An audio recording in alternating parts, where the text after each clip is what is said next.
Today, I'd love to guide you in learning and mastering Chopin's Mazurka in B-flat major Opus 7. This is an intermediate level piece, and it's one of his most famous mazurkas. It is technically challenging, and pianists struggle to capture the authentic character. In today's video, I'll guide you through 3 essential elements of this mazurka. Number 1, mastering the complex rhythm. Number 2, playing it expressively. And number 3, applying tasteful pedaling to preserve the dance character. The pedaling is one of the most challenging parts of this mazurka. If you follow Chopin's pedal markings, it sounds a bit heavy for our modern day pianos. So I've done a lot of experimenting with pedal techniques, and I've listened to various concert pianists perform this mazurka, and I'd love to share my pedal suggestions with you. I've created a free PDF linked in the description, and it's the sheet music of this mazurka with my fingering and pedal markings. Today, I'll also talk about some important details that you don't want to miss, like how to play the trills and the appoggiaturas, and how to practice this to play it truly vivace and clean. Let's first talk about the rhythm. Start learning this piece hands separate, no pedal, counting out loud for your right hand. And I recommend that you count out loud for 16th notes so that you can be very exact about the rhythm on the 16th notes and the 16th rests. 1 E and a 2 E and a 3 E and a 1 E and a 2 E and a 3 E and a 1 E and a 2 E and a 3 E and a 1 E and a 2 E and a 3 E and a. Most students struggle to count and play at the same time when they're first learning this piece, so I recommend using the SpeakBeat app, my favorite app, around 50 or 60. This is 60.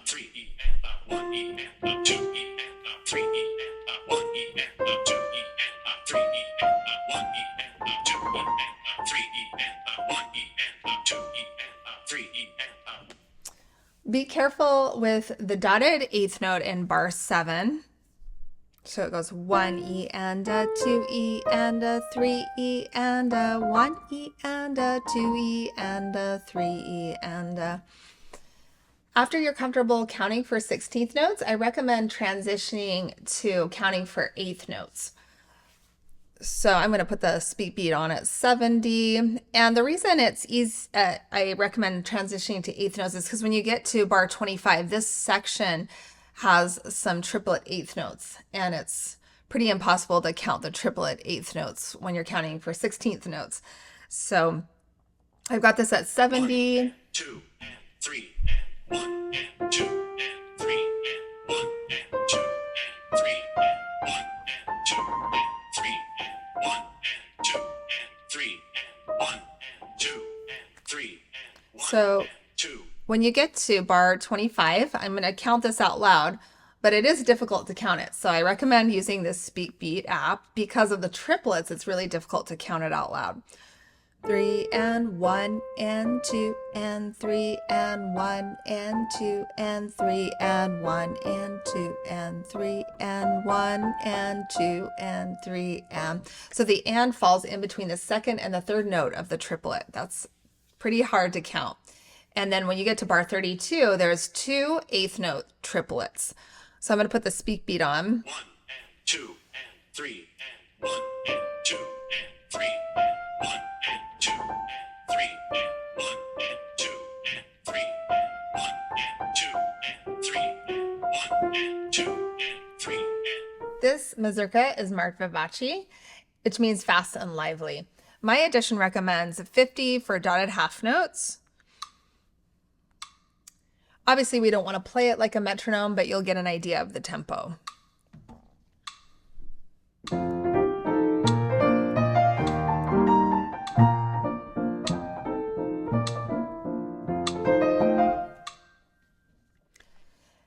In a fast 3/4 time signature, we normally accent the first beat of each measure, but in a traditional mazurka, the second or the third beat is heavily accented. So you can hear that the second beat in this mazurka is prominent. But it's interesting because Chopin put in a decrescendo going into the second beat on places like bars 4 through 6. So be careful not to accent your thumb on these half notes. But even if we do play that thumb lightly there, you can still hear that the second beat is prominent in this mazurka.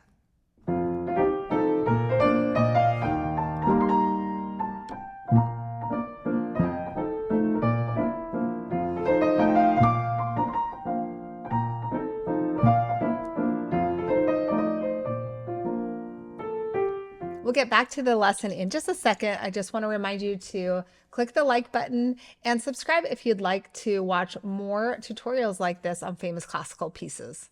Let's quickly talk about the appoggiaturas.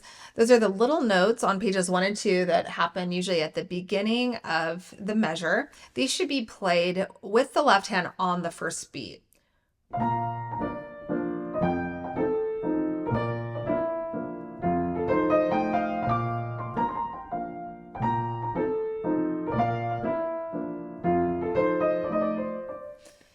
As far as the trills go, Chopin marked a TR above the quarter note trills and then a squiggly trill symbol above the eighth note trills. So he probably wanted us to do a different trill length because he marked these differently. We have more time to trill longer for the quarter notes, so I recommend that you do that.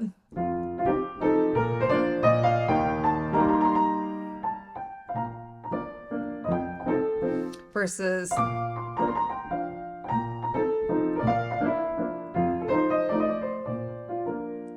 so at bar 8, you only have time for a short trill there.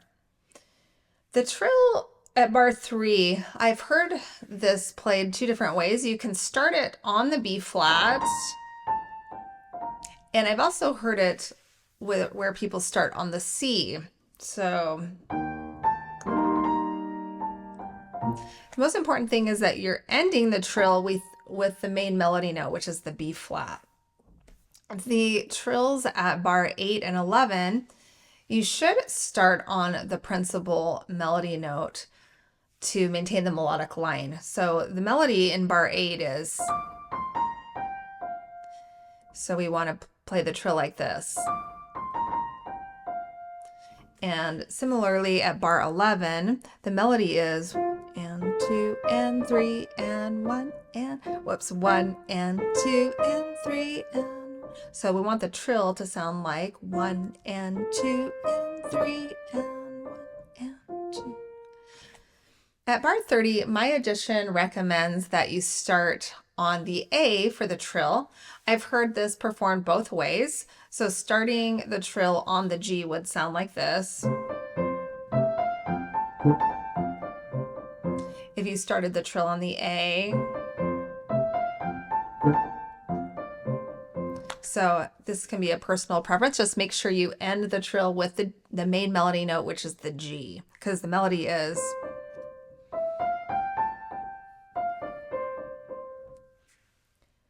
The trill at bar 50, again, my edition recommends to start this trill on the C.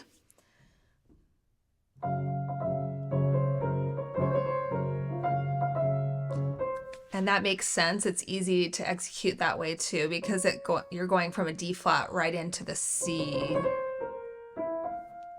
This definitely is not one of Chopin's most technically challenging pieces, but it does have some sections that are difficult to play vivace and clean and get all of the details. So I recommend that you do a lot of right hand separate practice and focus on every detail. Pay attention to the slurs, the rests, the staccatissimos, and once you can get every single detail in, then you could add the left hand, no pedal yet, and once you can play hands together and get every detail easily, then you could start practicing with the pedal. I want to point out some details in the music that my students often overlook. You can see the Chopin's markings in my edition, and it's easy to see that he wanted you to lift off for the 16th rest and then connect the notes in between.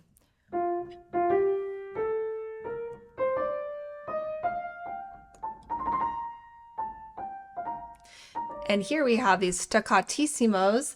Staccattissimos are shorter or crisper than a regular staccato. Make sure you're not accenting the thumb on those half notes. That's tough to do. At bars 25 through 32, Chopin put in some detailed slur markings. So make sure you're paying attention to these. Connect the right hand and lift off the end of these slurs.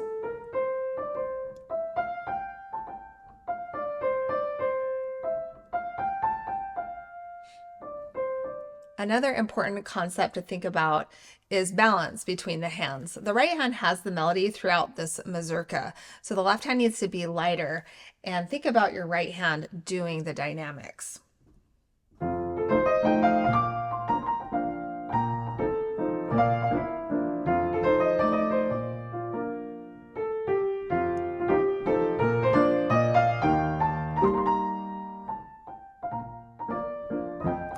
As I mentioned at the beginning of the video, figuring out how to pedal this mazurka is a problem, and a lot of people have different opinions about how it should be pedaled. I like to do some separation on the repeated chords so that we still hear the dance. But then there's a lot of places, like on the first line, where you need to do a lot of quick pedal changes, and it does need pedal, otherwise it just sounds too choppy and dry. I would recommend practicing the left hand alone to figure out how to pedal this. So down, up, down, change, change, change, change, change, and off for the rest. Down, up, down, change, up, down, change, up, down.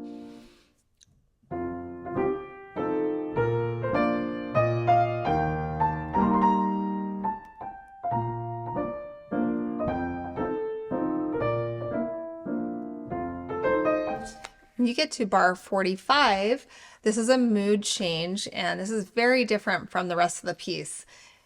It's mysterious sounding, and I feel you can do heavier pedal on this section because the left hand is repeating this fifth, so we don't need to be clearing the pedal as frequently here. There's a sottovoce marking and a pianissimo, so sottovoce means very soft, almost like a whisper. So I would use the soft pedal.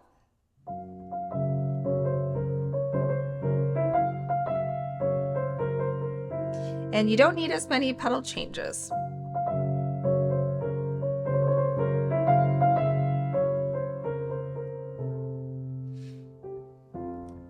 So that gives you a few ideas on how to pedal this piece, but I hope you'll grab my free PDF that gives you the sheet music and my fingering and pedal markings. This piece is full of character, and it has quite a few mood shifts.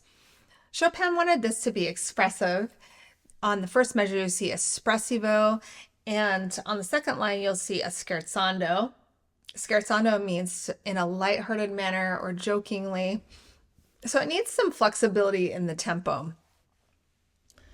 The first page is basically the same as the second page, but we don't want to play them exactly the same. That would be really boring. So I teach my students to play the first page lighter and more simply, more in time, and then play the second page bigger, more dramatic, and be more flexible in the tempo to add some character.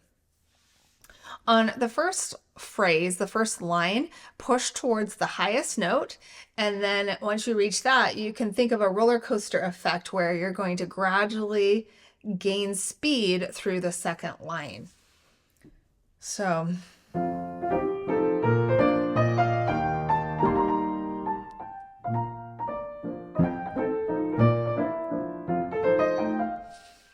the third line, push again towards the highest note, and then take a little bit of time on the 16th rest right after.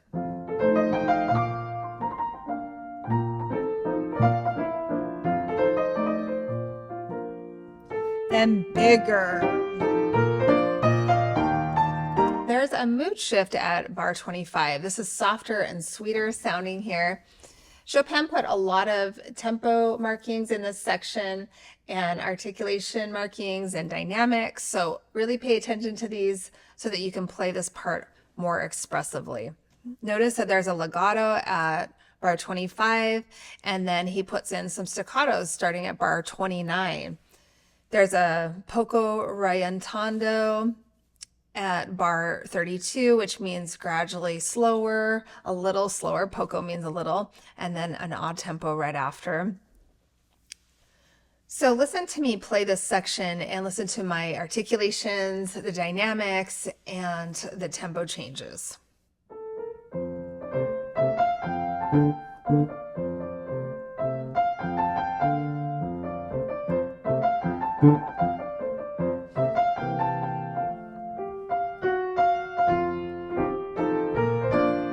In my edition, Chopin marked the rolled chord on the main theme with a sforzando every time, except for at bar 35, there's no sforzando. So you could choose to play this rolled chord and the trill a little lighter for some variety.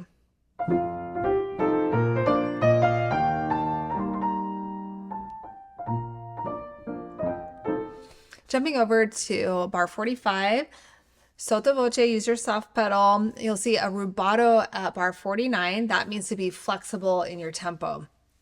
I like to start the first line of this section more in time and then really make the rubato more noticeable on the second line. So listen to what I do here.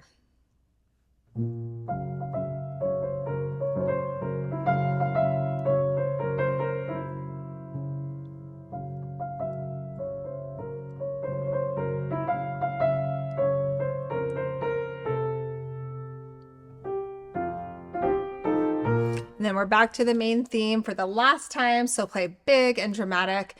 And the last chord should be very loud. There's a sforzando. You can take a little time before the last chord.